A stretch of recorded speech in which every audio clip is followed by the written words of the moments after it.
Hey everyone, welcome back to my channel. Today's topic for discussion is intellectual properties.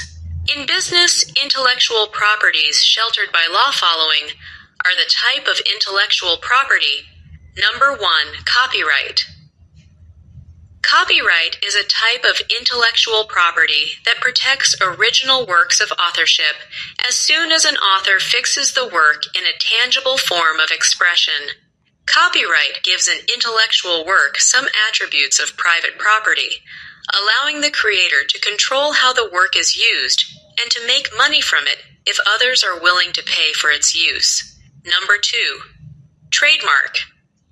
A trademark is a name or sign capable of distinguishing the goods or services of one enterprise from those of other enterprises.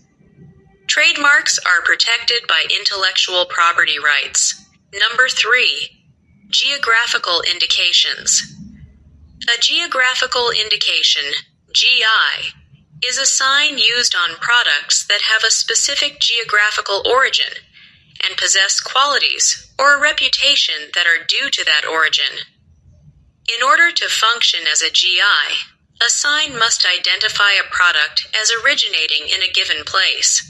Number 4, patents. If you have any idea in your mind related to your business, or you have invented something and registered it, then it's called patent. If you find it informative, then share it with others. Thank you for your time.